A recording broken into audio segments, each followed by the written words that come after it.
just going to try to remember it as best as I can. Okay. We're ready? Okay. My name is Robert Franklin. I'm conducting an interview with Steve Buckingham on February 21st, 2018. The interview is being conducted on the campus of Washington State University, Tri-Cities.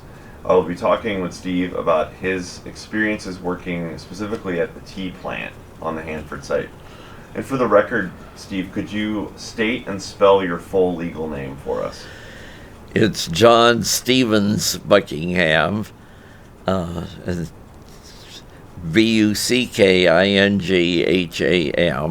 Okay. And you don't need the John Stevens, but I suppose we could skip it. So, just a quick recap. You did an oral history with us several years ago, yes, where you talked about your life, your Hanford. early life, and then your life at Hanford. Yeah. And so this is specifically will be about tea plant, because we're trying to gather as much information related to tea plant as we can, and as there's a push to include it perhaps in the Manhattan Project National Historical Park and bring some protective legislation on it and documents like a historic American engineering record and things like that. So, Steve, if I remember correctly, you came to the Hanford site shortly after World War II. Right. Correct. And tell me about how you got here. Well, I started at Washington State in 1941, right out of high school. I graduated from Raymond, Washington, and of course the war started. The Japanese bombed Pearl Harbor that fall or winter, and I was able to finish my freshman year and my first semester, my sophomore year. But after the war started, the campus was just overrun with people trying to recruit candidates for different programs. I tried to get into several programs and finally got into one with the Air Corps. They were looking for future meteorologists, and so I enlisted in the Air Corps. My mother wouldn't sign off on me because I was still only 17, but Dad signed. let me go ahead. And then just shortly after the second semester started, they called me to active duty and sent me down to Reed College in Portland for pre-meteorology. So I spent a year down there in Reed. Reed was kind of an interesting situation, coming from a rather conservative Washington State college at that time to Reed, where you could smoke on campus, smoke in classrooms, go up into the girls' dormitory anytime. Very little restrictions. And but it was an education, and I must say Reed has a very fine education. I think the best.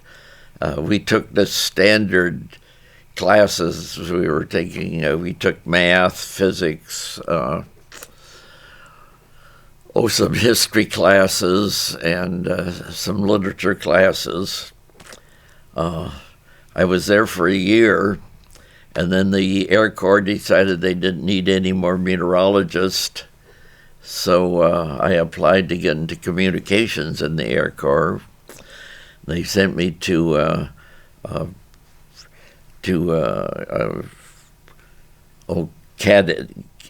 officer's candidate school in Seymour Johnson Field, South Carolina, and I was there for about 4 months. And then went up to Yale University, where I went through communications and received a commission as a second lieutenant in communications in the Air Corps. They were looking for people with a pretty good educational background, particularly in math and physics, because they were developing radar at the time. So I applied, and they sent me from from Yale up to Harvard, where I went to a 3 months course in electrical engineering, and then transferred down to MIT, where I then worked developing radar for another 6 months before they finally sent me down to get ready. By then, the war had ended. They didn't know what to do with me. So I ended up at Kirkland Field as all we were doing is bombers coming in from the retired bombers were coming in. We removed the radar equipment from the bombers before they put them into storage down in Arizona, and finally they let me go back to college. So I had a year and a half of college to finish, and I got my degree with all sorts of majors. And where did you finish your schooling? At Washington State. And what was your degree in?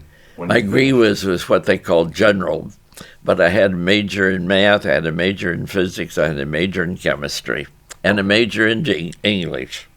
Wow. quite a renaissance, man. Yeah.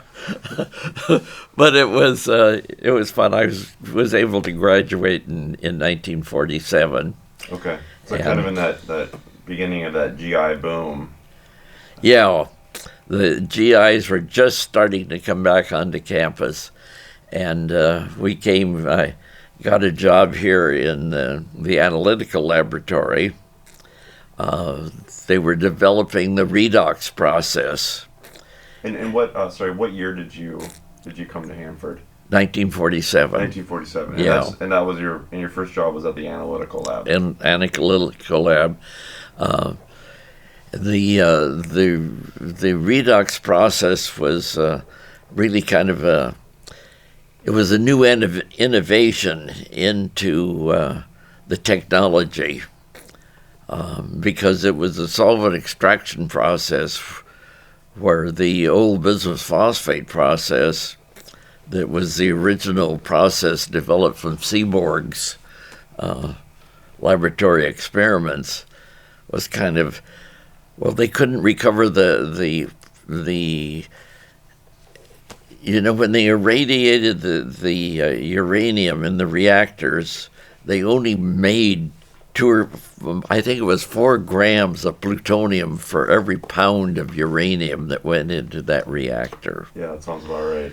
So it was just wasn't very, and that uranium went back to the waste storage tanks. So it was they were beginning to try to look for a new way to recover not to also recover the uranium at the same time they were getting the plutonium out. And the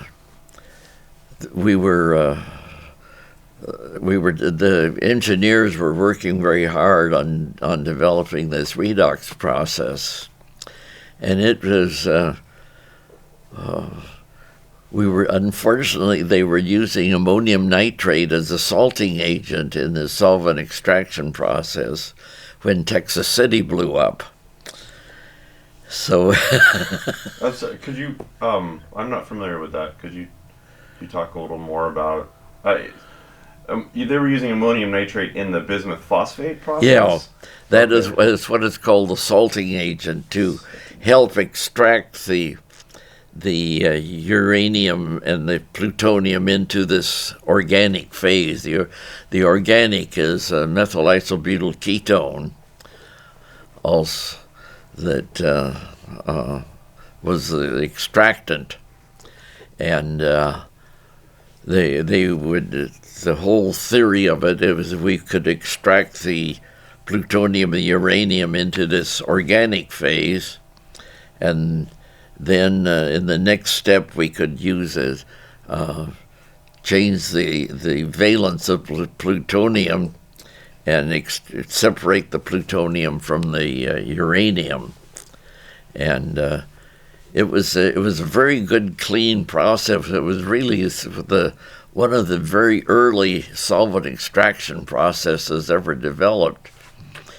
Well, they began constructing the redox plant out there, and they so the development work was kind of winding down, but they didn't want to get rid of us because they knew that we were going to be working on that redox process. And the redox process, that was specifically to recover the uranium in And the plutonium.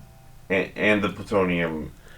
Was it to recover the uranium from the tanks, or was it to process new fuels? New fuel. Okay. All new fuel. So it replaced bismuth phosphate. Yeah, to replace the old bismuth phosphate process. And that took place in the redox facility, right? Not in the tea plant. Not in the old tea plant. Oh.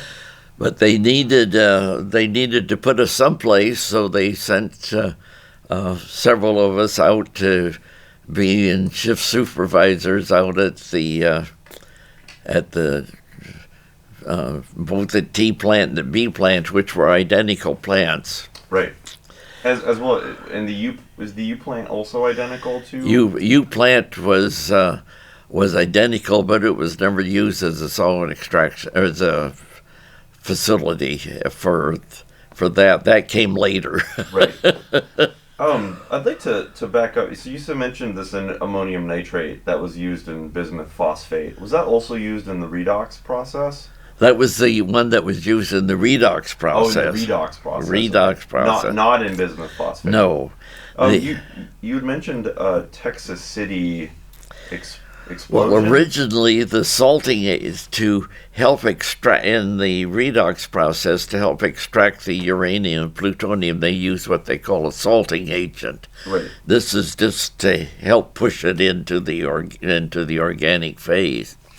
Well, the original salting agent we were using was ammonium nitrate.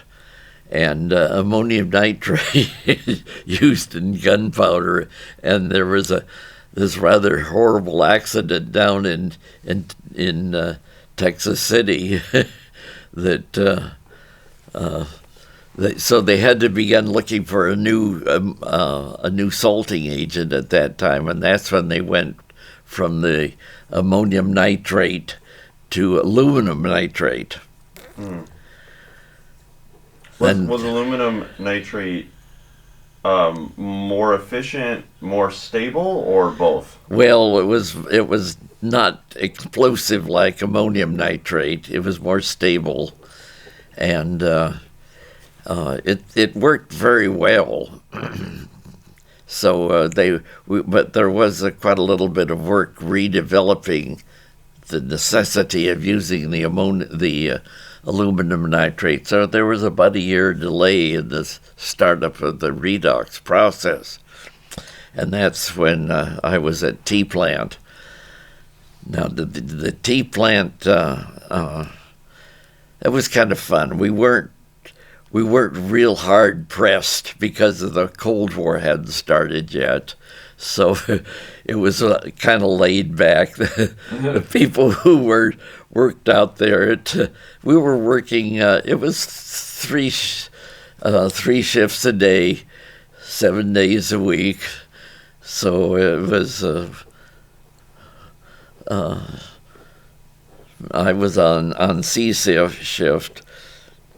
But it gave us experience working with real material out there because we were still separating plutonium using the old bismuth phosphate process. Oh, okay, good. That's I was gonna ask you about that. So when you got there in '47, and you're stationed at T plant, you were that process while the redox process was in development. You were still processing with bismuth phosphate, yeah. I'm wondering if you can, as easy as you could for a layman, kind of walk me through the bismuth phosphate. What makes bismuth phosphate process and what makes it useful? Well, the bismuth phosphate process is what, in chemical engineering, if you have just a trace of an element that you're trying to separate out, you often have to use an additional new inert material that will help increase the volume of the precipitate.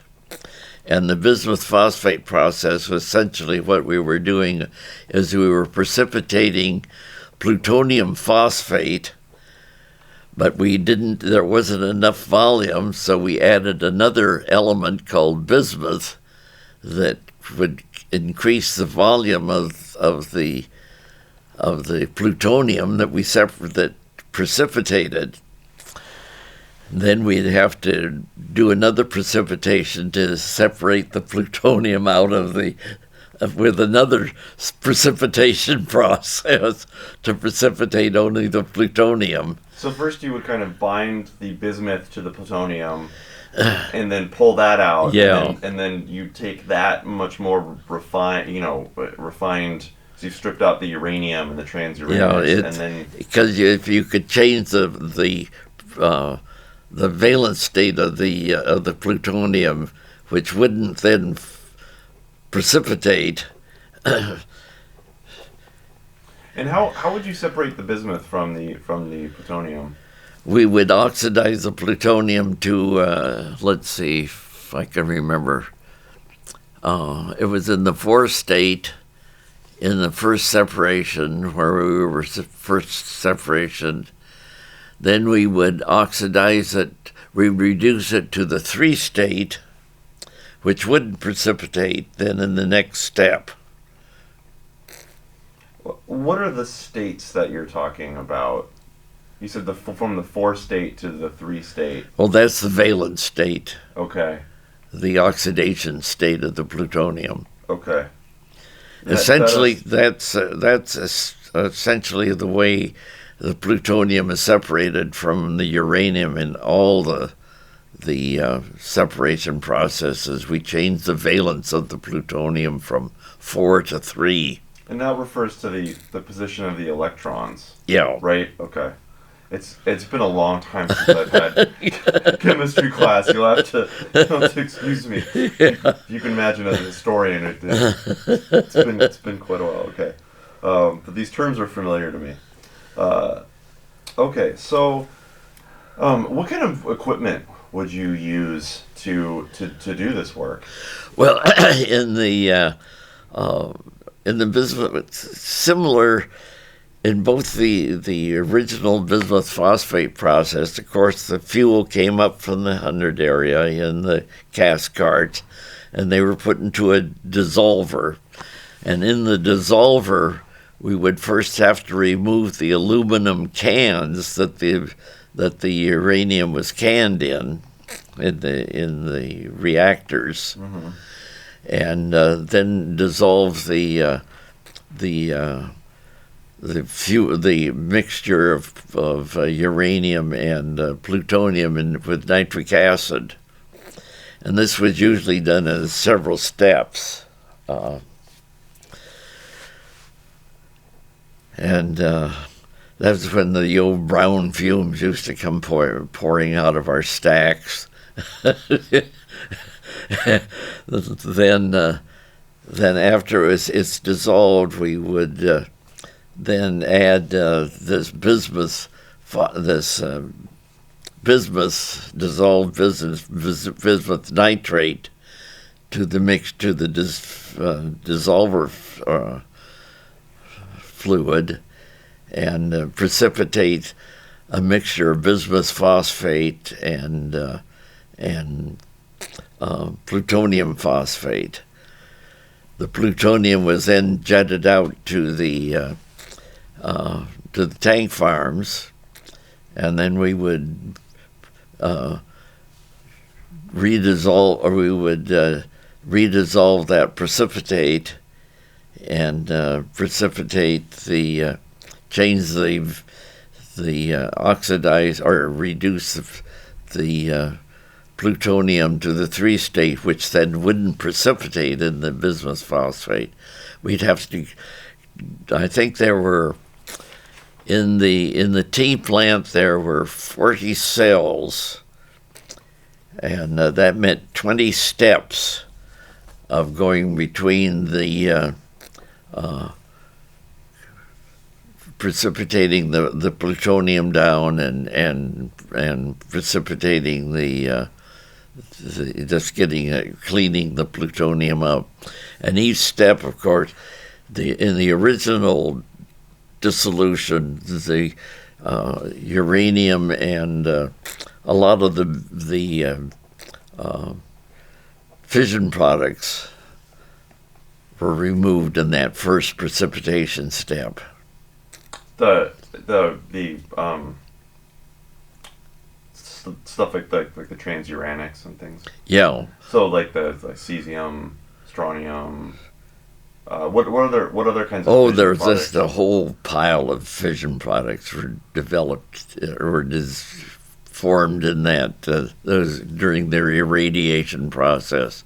Like iodine. Iodine and oh, good grief, a lot of them that the bad ones was strontium 90 and cesium 137, of course, because they're highly radioactive. But there was a whole stack of them in there. So the plutonium's kind of buried in all of this. Yeah. Right, and it's it's the goal, but it's one of the smaller products. Smaller products. What kind of you said you're about 40 cells, 20 steps. What kind of equipment were in the cells? How? Well, in each, let's see, in the first two cells, there was a feed tank, of course, a centrifuge, a continuous centrifuge, and a receiving tank. And I'm trying to think what all went into that second cell. It was they would work together, and I think the feed tank might have been in the adjacent cell. Now, the walls of those cells were about 15 feet thick of reinforced concrete because of the radiation. Between you and the cell? Yes. Right. And so, because you were doing all of this work remotely. It's all done remotely. Right. And did you ever have direct viewing of what was going No. on in the cell? So how did you... I guess one of the questions people would ask is, how did you know what was going on, and how would you know if things were working correctly or if there was a problem? They had a microphone in the cell, and you could hear those centrifuges turning. Oh, wow. Okay. And they made very distinct noise when they finally ran out of fluid. Oh, okay. So that's how you would... That's how you would tell. And those operators got to be very clever on detecting when it was time to go on to the next step. How would you transfer material from one cell to Everything was transferred with air jets. Air jets. I'm having trouble visualizing that. What other applications do you know that air jets were used in? Like, how does an air jet work? How would that? Well, it would it's like an aspirator. Okay. I guess that's the closest you could come to. It was like an aspirator. And Okay, so that would it push or pull the material through each cell? yeah, Okay. Did it push and pull, or did it? it essentially pushed it from one tank to the next. Okay. How would you? I imagine that through this process, I know that the highly accountable material was the plutonium, but you would want a sample to make sure that things were going right and that the amount of plutonium you were producing was matching the calculations of what should be produced when the fuel is irradiated. So how would you take the samples? Well, there were samplers from every one of these tanks, and it was circulated around to a little cup up near the surface of the tank, and between the tanks, essentially, is what they were, and they'd go in and sample it they'd recirculate through until they thought they had a fair sample. And it was for a certain number of minutes and all that kind of stuff. And I would imagine those samples would be very radioactive. they were sampled in what was called a doorstop. Okay. It's a little tiny pipette in quite a bit of stainless steel, about 4 inches in diameter. Okay. And there was a little insert inside that the pipette would go down into, and people would have to actually go into the canyon and to sample these different tanks at different times. And we'd have to sample the receiving tank to make sure we weren't dumping a lot of plutonium back out into the waste tank, and to also get a feel for how much plutonium was being moved and so forth. So that that first those first samples were pretty hot. They had to be handled behind. We had what is a special device in the laboratory that we would sample those tanks, those pipettes out of. Wow. Did you ever have to go collect a sample? Only once. Could you describe that for me? Well, you had to put on coveralls, wear a face mask. We weren't on oxygen. We weren't on air at that time. Now they even have to put on air supply, but it was really kind of interesting because at the back of the tea plant there were these entries into the different levels, and you'd have to call the dispatcher to tell them that we were entering, and they would then start timing you, let you know how much time you had to go and then get that sample and get into the doorstop and then get it back out so it could be delivered to the lab next door. And that's because you would be receiving a dose. Yes. When you were in there. How much time could you be in the canyon? Oh, you could be in there maybe 20 minutes, 30 minutes. Oh wow. The cells were so thick. The walls of the cells were so thick. Even the lids were offset on steps, so that you weren't getting an awful lot of radiation in there, but you were getting quite a bit. And then, of course, when you get the sample up into the pipette, moving it into the doorstop, you were getting a bit of a dose. And it wasn't fun. You said you had to put on a face mask and coveralls. How thick was all of that? Well, you had to put on 2 pairs of coveralls. 2 pairs of coveralls. 2 pairs. Okay. And boots, gloves. Let's see what else. Hood.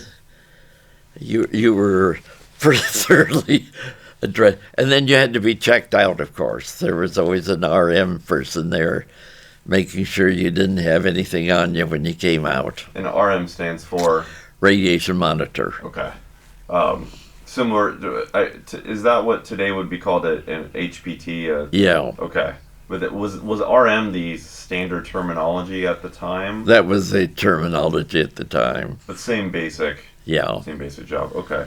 I'm wondering, I'd like to step back for a minute, and I'd like to ask you about the first time you saw the canyon, the tea plant. I'm wondering if you could describe the building, but also how you felt about it. You know, how your impressions of the building. Scared. that really was. I was just absolutely confounded about the whole thing. Why?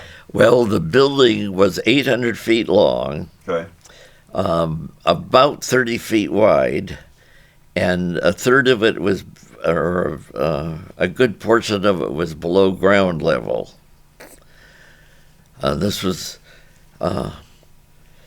and then in the along one side of it was what they called the operating galleries, and this is where the operators sat, and they were the ones who.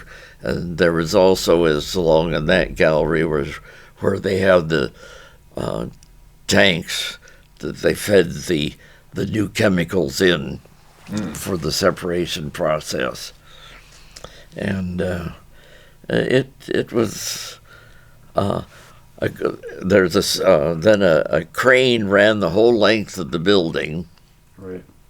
and the crane was operated behind a concrete wall, and it was a lead shielded crane. How did the person operating the crane see what they were doing? through optics, Such as? just like a telescope. Oh, wow. And they were catty. Those crane operators were catty. I think they had a second sense of feeling where that crane hook was, but they could see it. Did they also use television as well? No, television was hardly invented at that stage of the game. Okay. It was strictly optics. Strictly optic. Was television, CCTV, added to the processing later? Later on, yeah. Do you know approximately when that Oh was? gosh, it wasn't until. Well, they were no longer using the bismuth phosphate process when they finally got television. Okay. It wasn't until, oh gosh, I would say into the 70s before we even had the idea of using much television. Okay. Had you ever seen a building like the tea plant before? Never. I'm wondering. You mentioned the brown fumes that came out. Could you describe the stack? How tall was it? And Well, the stack was about 50 feet tall, and of course it was part of the ventilation system. Now the dissolver would, anytime you dissolve a metal in nitric acid, you're going to get NO2 off. And the original processes, we did not try to do anything about that NO2. We just put it out into the atmosphere. You could always tell we were very closely regulated when we could dissolve. If it was that was why there was a weather station out at Hanford. If the weather was not good for dissolving, we couldn't dissolve, or they'd have to drown the dissolver to stop the reaction. what would be bad weather for dissolving? High winds. Because it would be variable where it would go, or Yeah.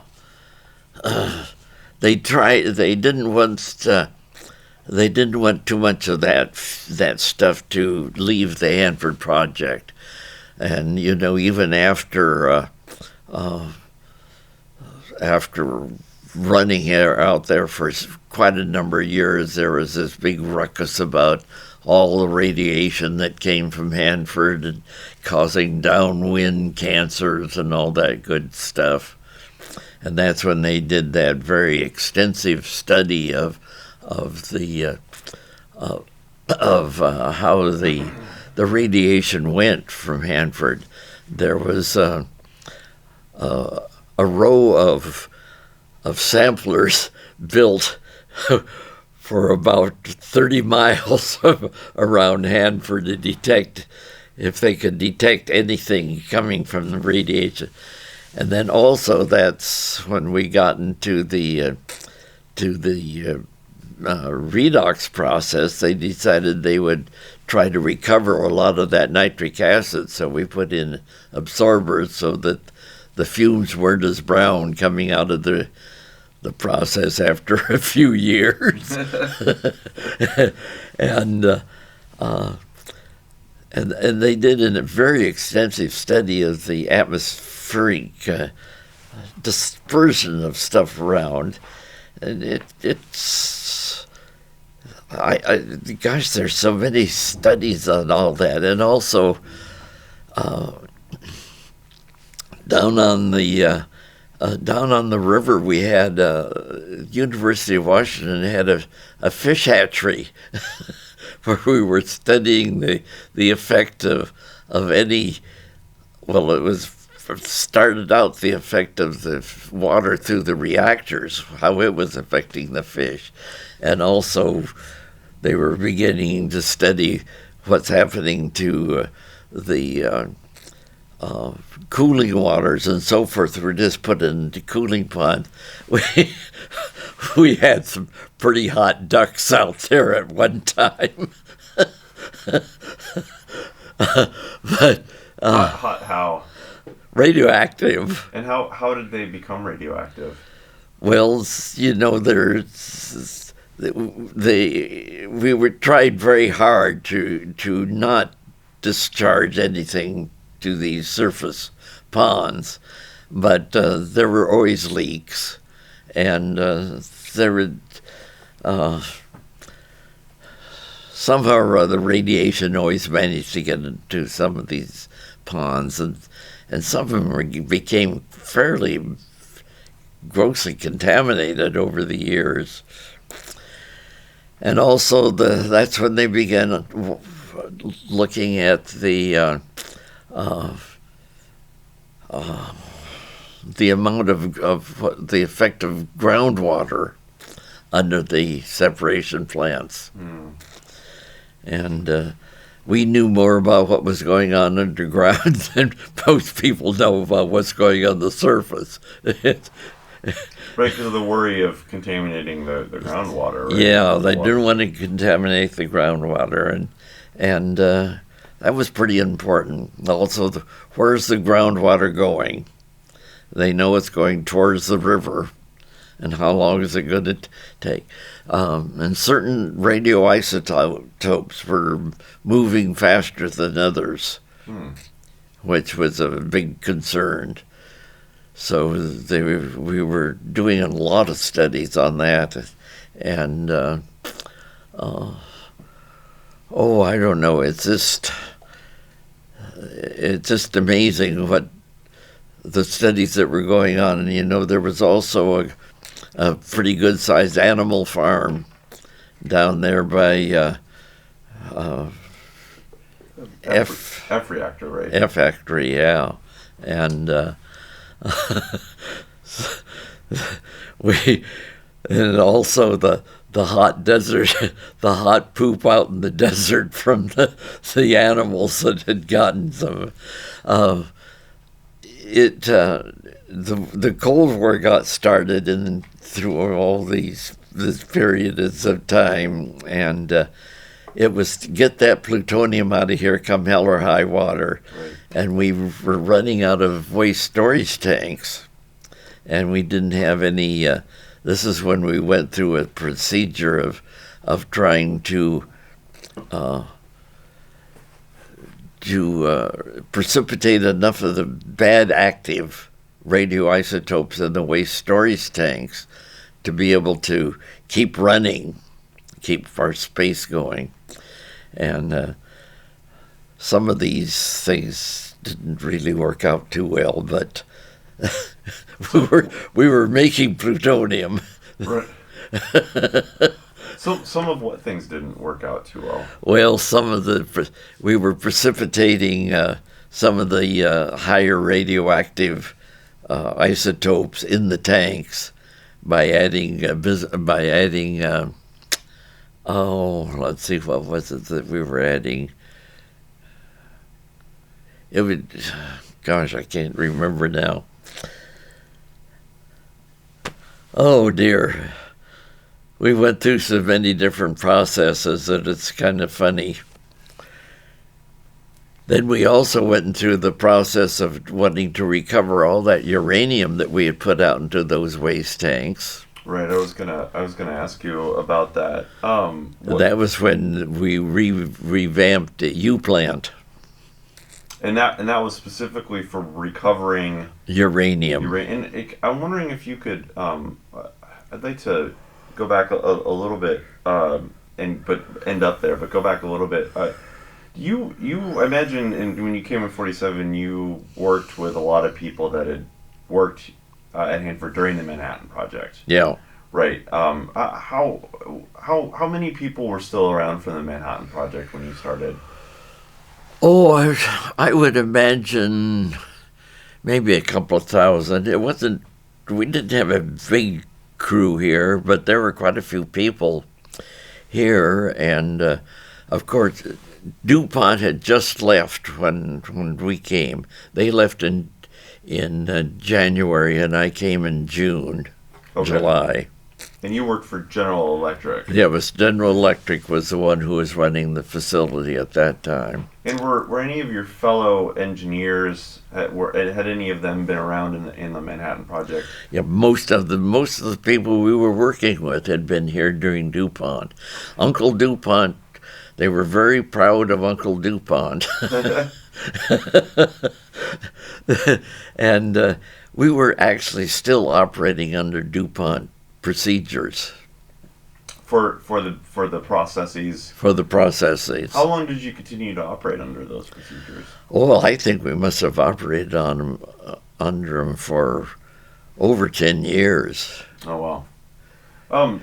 What was the uranium that was going into the storage tanks during World War II and then a little after? Was that a concern at the time in terms of recovering that as fuel, or worrying about the space in the tanks? Well, it was more concerned about it was a fuel that was usable, and uranium was becoming a very valuable product at that time because there was a lot of work going on with power reactors and building. Looking at the possibility of using power reactors, there were several companies getting into building reactors. This was going to be the new power thing of the future. Right. And Because it puts off so much heat, right? Yeah. That was the major attractiveness to producing power. Right. Would be to generate steam. And we actually put so much radioactivity in some of those old tanks that they were boiling. Those old storage tanks. Like as in the material was actually boiling. They're actually boiling. Wow. That was from the decay of a lot of the radioactive material. And, we also went through a recovery of strontium-90 and cesium-137 because these were going to be valuable isotopes that could be used. In fact, there were a lot of the 190 isotopes used to run beacons up north. Beacons? Yeah, radio beacons because of the heat generated from the strontium-90. Oh, okay. Those would be used in Arctic environment. Yeah, the Arctic environment where you couldn't depend on sunshine in the middle of the night, in the middle of the winter. Right. Wow. So we went. That's one of the things that was kind of fun in my later work. I went into this organization called Process Chemistry, where we were looking at all these different isotopes, and there was a whole array of them that we thought were going to be valuable isotopes to use, and that's why they refurbished the old bismuth phosphate process B plant and to recover strontium and strontium and cesium. It's pretty amazing that these plants, which had been made, I guess when they were made, correct me if I'm wrong, but the final process hadn't been quite decided when DuPont was constructing the T plant and B plant. right? Well, They had an idea, but they hadn't settled on the specifics, right? no, the only way you could extract something like that, the extraction process was not really new. It it was used in chemistry laboratories, and it was an ether extraction. Well, you know, ether is not very friendly material to use. No, it's very flammable, right? Yeah, very flammable. Yeah. But when they discovered this methyl isobutyl ketone for the redox process, it was a whole new field of chemistry that was coming in, and not only usable in nuclear material, as it was usable in a lot of metallurgical processes. And what did you call that? Something ketone? Methyl isobutyl ketone, hexone. Hexone. Okay. I'm just gonna try to write that down as well as I can spell it. It's pretty amazing that the T and B and U designed for this one process were able to be kind of retrofitted for all of these different jobs. Was that because the uranium recovery wasn't all that different, or was it because these buildings were a good blank the slate? uranium recovery was actually kind of as a off step to the future of the Purex process, which used tributyl phosphate as an extractant. We used just a more dilute tributyl phosphate as an extractant in the uranium recovery process. And Purex was kind of the final process at Hanford. That it was kind of the final evolution of that. What had started with bismuth phosphate, right? Yeah. Yeah. And that Purex process, correct me if I'm wrong, was used in other facilities. Now it's used all over the world. Okay. Yeah. And it was actually invented here. Yeah, right. But because we have the building that bears its name. Yeah. Right. Right. I wanted to ask you a few more questions. Some of the ones that that John had written, John Fox had written about T-Plant. But I had one question before that. When you'd finished, when the material had gone through the cells, Yes. and you separated out plutonium, what was that final? And I'm talking about when you first got here with the bismuth phosphate process. What was the final product? Well, it goes through all these stages in the old bismuth phosphate plant, and then we transferred it over to the 224 building, which was right behind the plant. And instead of using bismuth phosphate to precipitate the material, we used lanthanum fluoride precipitation. And this was a little bit cleaner and a little bit more straightforward. And then that material from the old lanthanum fluoride precipitation was essentially we precipitated as an hydroxide, plutonium hydroxide, then dissolved that and shipped it down to the old 231 building, where it was then just plain concentrated down to make a kind of it wasn't a paste exactly, but it was a very concentrated solution of plutonium nitrate. And it was kind of like a thick liquid. Very thick liquid. Like a sludge. It was essentially a sludge. Interesting. And that is what was then shipped down to Los Alamos. When was the decision?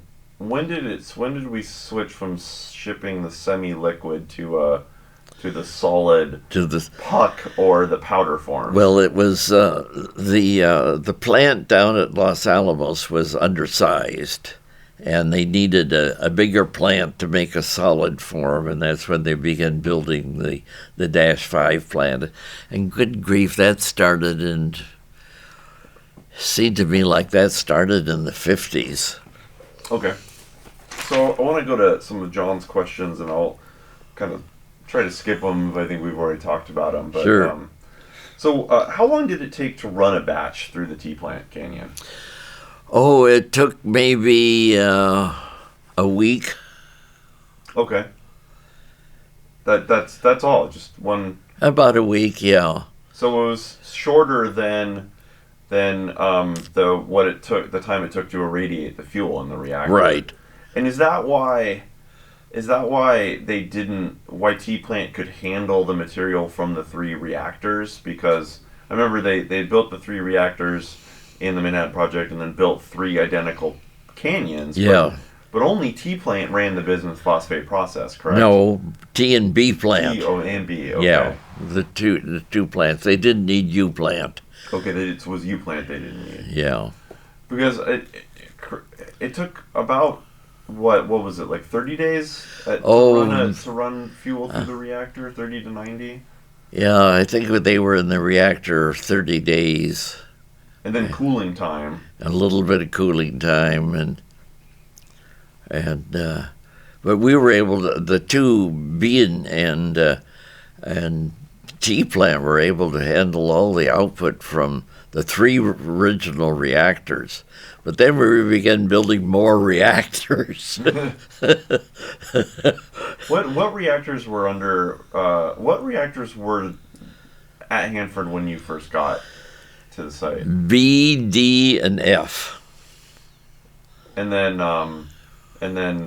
the other 6 were built while you were working. Then they began.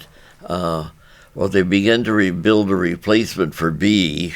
That D. was C reactor. Oh, C, right, okay. And then they began building the super reactors, K, E, and KW. Then they began building N reactors for the dual purpose. So. And then somewhere in there is DR, and H. Yeah. Okay. How long did the process take? I guess I'm trying to. So this follows the how long did it take to run a batch. The T plant question. I think this is a sub question. How much more time in the 224 and 231 buildings? Just a few days, actually, in the 224 building. And what was the 224 building? Well, that was where we then went from the bismuth phosphate to the lanthanum fluoride. So that was kind of like a finishing... Yeah, it was finishing the bismuth phosphate process. Does that building have another name besides the 224? No, 224 is all we ever used it. Okay. And then 231... was a further finishing? That was where it was just concentrated to. Concentrated. That was the final step. Okay. And did the 231 have another name, or was it just 231? Just 231 building. Okay. Gotcha. And it went from there into the shipping containers that they shipped it to Los Alamos in. So did it take an additional several days in each building? Yeah, just several days. Maybe it could have taken a week or so, but they had to start. I don't think it took much more than a week to get it through 231 building. So a week, conservatively, like a week for each, or. Yeah, it was. Well, there were steps that they would go through, and you didn't have to wait until they finished one step to go. Another step could be coming in right away, and okay. Let's put a week or so. That's a pretty. So the entire process, we could say, would probably be somewhere in the realm of 2 to 3 weeks. To take the irradiated fuel and have the shipment ready for Los Alamos? I would say it would take less than 3 weeks. Less than 3 weeks. Yeah. Okay. Interesting. How many days were there when you couldn't dissolve the fuel slugs because of weather conditions? Oh, it wasn't too bad here. The climate here is not that bad. It's just, I would guess that there was probably in a year there might be less than 2 months. Okay. Total. Sure. Because it seemed to me like we were constantly, I don't know whether we were cheating or setting the edge on the edges. And I don't know whoever really decided why we couldn't dissolve. Oh, that was the next question here, was who or how was this decided? I don't know if it was the meteorologist decided. I have no idea who made that final decision. Gotcha. How could you tell when each step of the process was completed? You mentioned earlier about the centrifuge noise. Well, sorry, go ahead. Yeah. Well, they would have to. It took quite a little while to move clear through the old bismuth phosphate process. I would say that it took. It could take it'd take a good hard week or 24-hour days in there to get clear through. If you took one batch and ran it clear through, but all they had to do was get out of that first 2 cells, and they could bring another one in. Right. So they were following on very closely. Oh, sorry. Go ahead. I was going to say, how would you tell in the later cells when it was time to move that material on? What other types of tools did you use? By samples. By the sampling? Yeah, by the sampling, and also the point in which they could tell pretty well when they finished that lanthanum fluoride. They could tell when to move to the next position where they were then precipitating the hydroxide. And okay. What about in the tea plant, though? In between cells, how would you know when it was time for the air jets to move a particular batch through? Was it? Well, they knew the volumes that they were moving through because they used jets or things that told the volume of what the volume of the tank is. They were bubblers in the tanks, and you could tell pretty well when one step of the process was over with and they were going on to the next step. Because you had mentioned earlier that they would use microphones near the centrifuges to tell when the centrifuge was kind of out of liquid, because it would emit this particular tone, and so they would also use other measuring devices to tell the volume and things like that. They knew the volume of the feed tank that they were pumping out of, and the volume of the waste tank that was being received into. There were ways of doing that. And how would you read that? Would that be in the operating gallery? It was in the operating gallery. And how could you read that volume through 15 feet of concrete? They use what they call bubblers. There are two pipes going down into the tanks that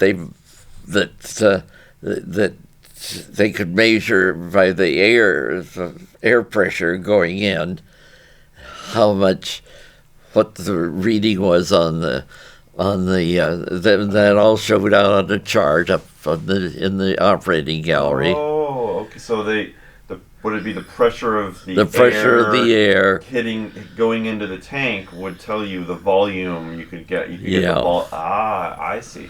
So that was that was a way, I suppose, to keep an active measurement, but also to, if you have air going in, you don't have anything coming back. Right. Right. So you're not introducing radiation anywhere in the operating gallery or something like that. No. Okay. Because everything, correct me if I'm wrong, a big concern was kind of keeping everything contained, but also was pressure a concern in the cells? For example, having a pressurized environment where if you had a leak, air would rush in and not rush out? Yeah, well, of course they were under a slight lower pressure than the outside air pressure because of the they had fans, sucking the air out all the time, Right. and they went through.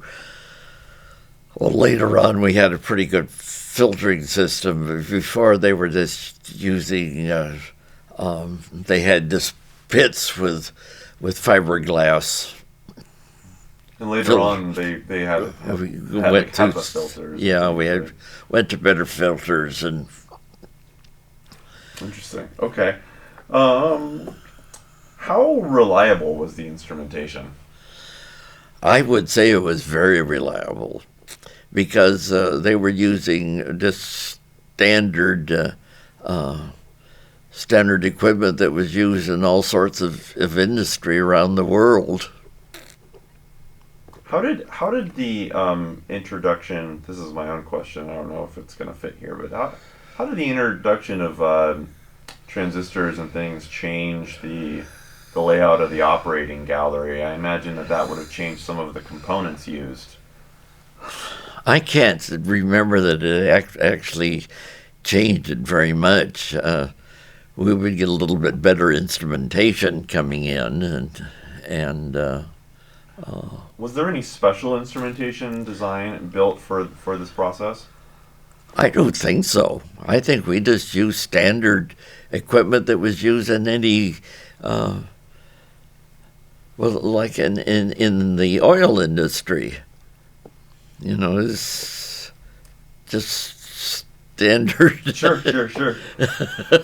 You mentioned that you entered the canyon once to take samples. Yeah. How often, though, did crew enter the canyon? Or how often did people take Well, samples? I would say they had to go in. Now we were working on 8-hour shifts, and during an 8-hour shift, I think they made at least one entry a shift.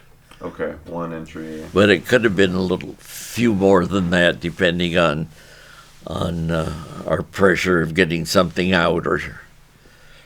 And you said that they would typically stay about 20 to 30 minutes. Yeah. In the canyon, and was there a strong cutoff? I don't think so. I can't ever remember anybody complaining too much about being in there too long, or they kept pretty good track of it, of course. Right. Well, I'm sure it wasn't a place where people would want to go and hang out. No. All day. How often did you need to change or replace jumpers in a cell? Not very often. And actually, let's back up because I realized we hadn't really talked about. I'm wondering if you could describe a jumper and what it is, what it's. Okay, now in each cell, there would be tanks or equipment, and on each of these there was a nozzle, many nozzles. If you look into a cell, and then these connected to an identical thing on the walls of the cell. If you look into one of those cells, it almost looked like looking into a bowl of spaghetti. Okay. And the crane operator could go in and remove these jumpers as needed. And it wasn't too terribly often that they would have to go in. If a piece of equipment would fail, they would have to pull it out. And to do that, he would have to know which jumpers to take off. and they have to be taken off at a certain pattern because some of them be hidden down underneath. I tell you, those guys were clever. Yeah, I bet. Well, especially doing it through optics too. And we took a few large samples too out of the samplers, and the crane operator bring a big casket and set it next to the sampler, and then when he needed to pick the crane up, he would get the hook swinging so he could get it and snag the bale on the big sample to pull it out. Wow. Wow. I've rode with the crane operators one night just for about 2 hours just to see what they were doing, and they were good. What kind of equipment did they use in the cab? Was it a typical kind of crane, or was there any special equipment? It was just pretty much a simple kind of crane. There were, let's see what if there was on the crane itself that operated. It had an impact wrench, two hooks,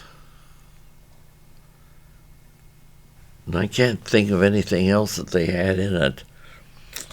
But the impact wrench, they'd go down and be able to get onto these jumpers and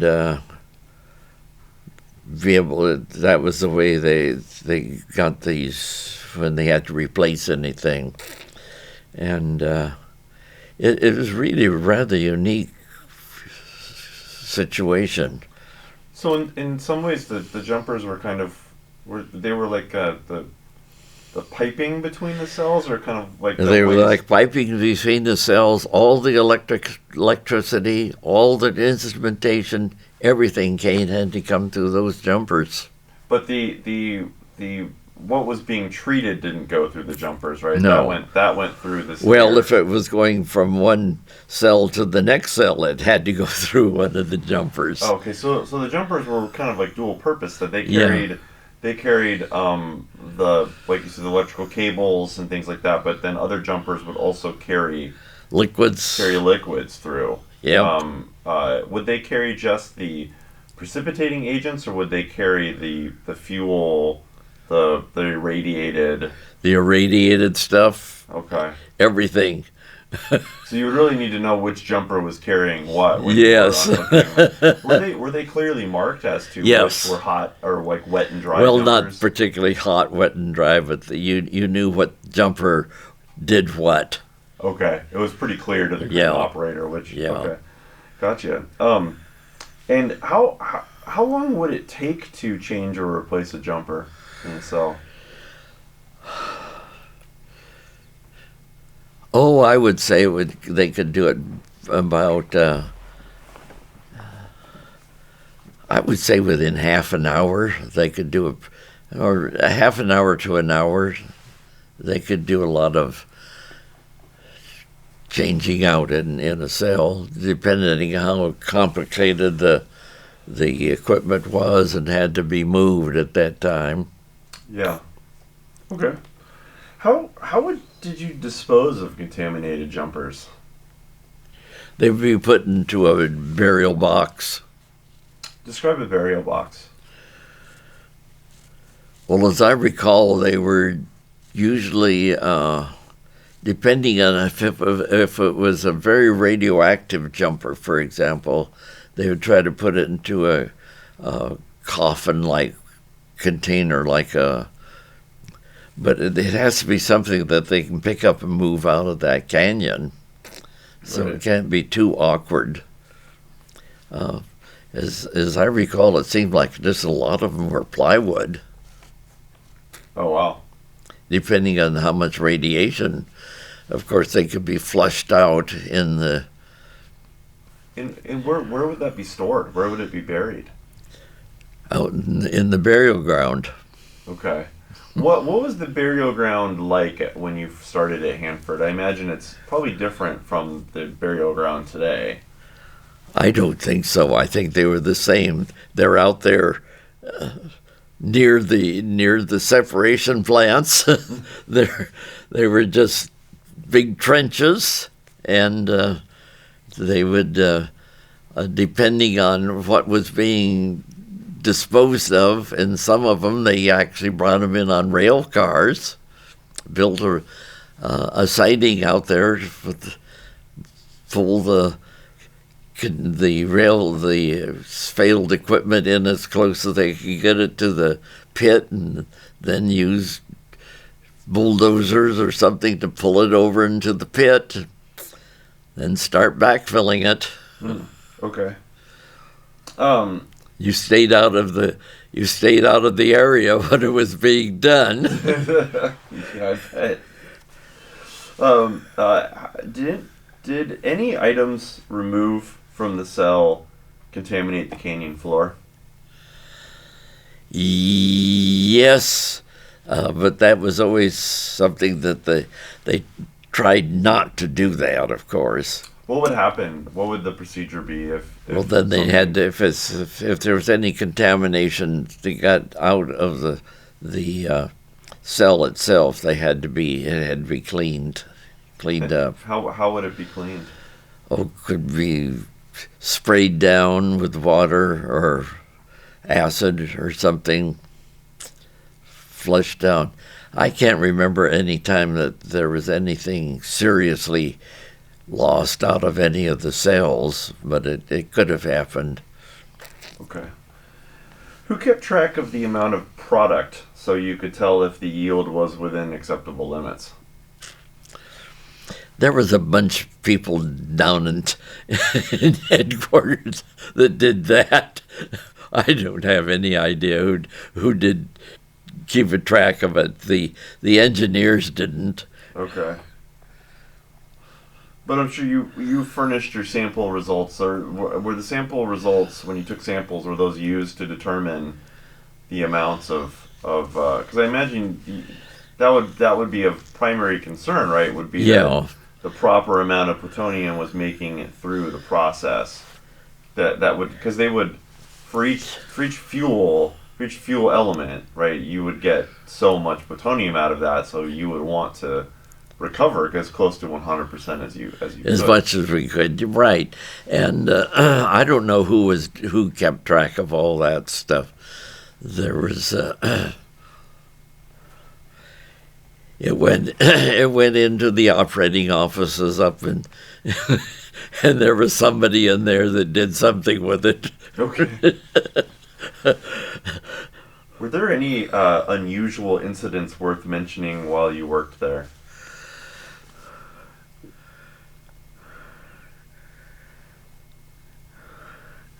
Well, yes, one time during a windstorm, a steam pipe fell. That was one that it was a little exciting because it ruptured when it fell. And let's see. Oh, it was a lot of those. A lot of those jets were run by steam, Right. instead of air too. So, let me think if there's anything else. Oh, we had a pretty bad, blew a bunch of ruthenium out of one of the stacks one time, and we had a lot of contamination around the old redox plant on the ground. How did the ruthenium go up the stack? Or leave the facility? Well, ruthenium is pretty volatile. Okay. And it was a problem. It was one of our radioactive isotope problems for redox facility. Oh, but that's specifically redox and not T plant, or did that happen? It wasn't so bad in the T plant. We didn't seem to have any real serious problems there that I can recall. How long did you work at the T plant? About a year. Just about, so 47, 48 Yeah. time frame, and then you went to the redox plant. Well, redox was just on the verge of getting started. They were working on it.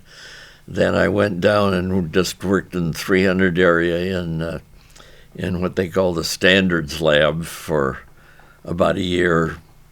Then went into the process chemistry. What was after the bismuth phosphate was, because bismuth phosphate was kind of retired as a process when redox came online, correct? What other missions did the T plant have in its life that you know of, and were you involved in any of them? I wasn't involved in any of them. I think it essentially, Battelle ran some experiments up there, but I don't think they were using the plant. I think they were using what they called the head end. It was where they were checking ventilation kind of stuff, and so it was used for a lot of it was used for ventilation studies. Is the head end where the fuel elements came in, or That's where the fuel elements came in. where the train would back up? Yeah. And, yeah. Okay. Is there anything else you wanted to say about T-plant? Well, I like to always, when I was doing tours, I would tell people that there was only something like 4 grams of plutonium in each one of those fuel elements that was put into T-plants. So it was really they had to add this additional chemical to make it, to help separate the plutonium out. To kind of find it, right? And all of Yeah. that. Yeah. And the process worked successfully.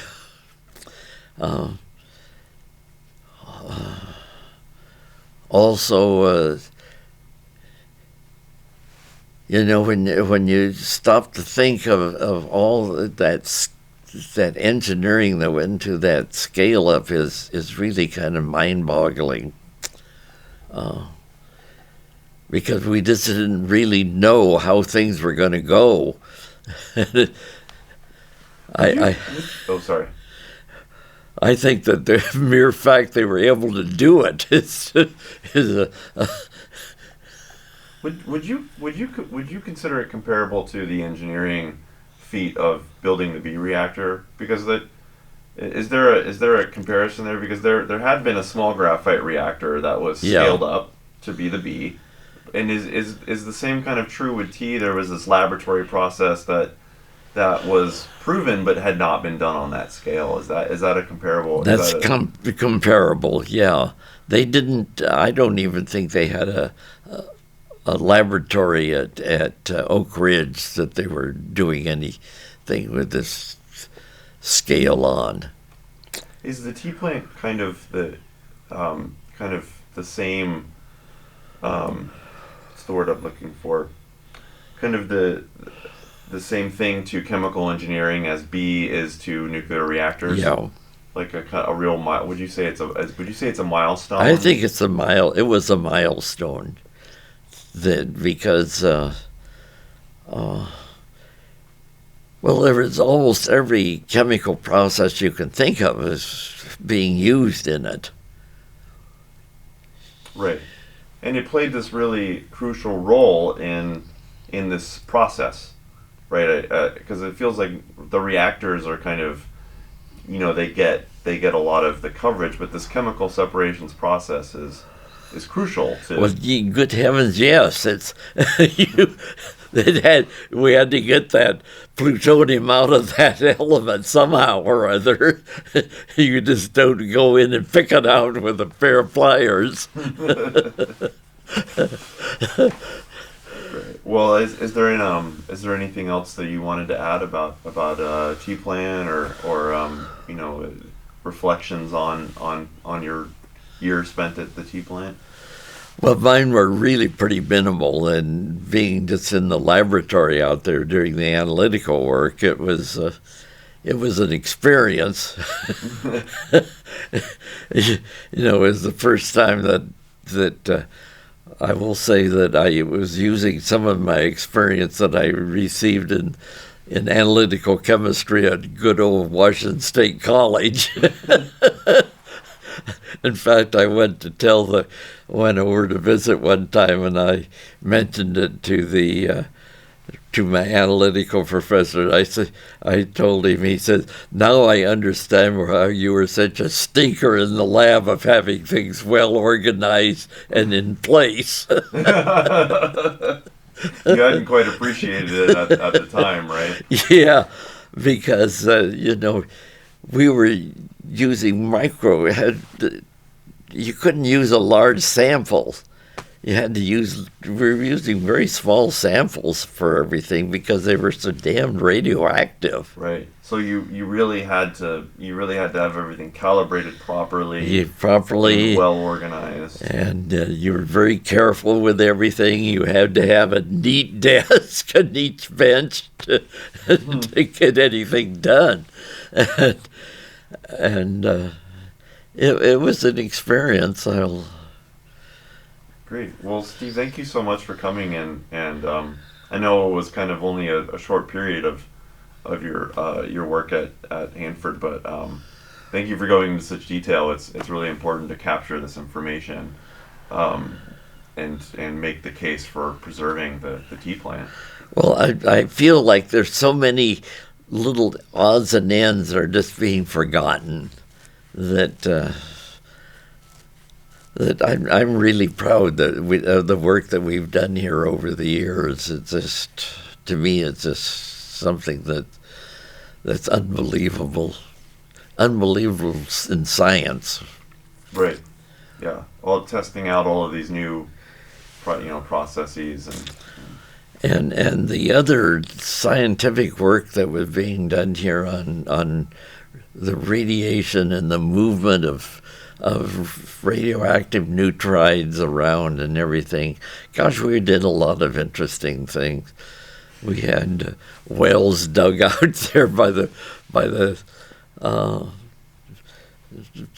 weather tower that we were trying to study what it was doing down under the ground. I think we knew more about what was moving around, and I feel kind of angry when they start belittling some of the stuff that was done.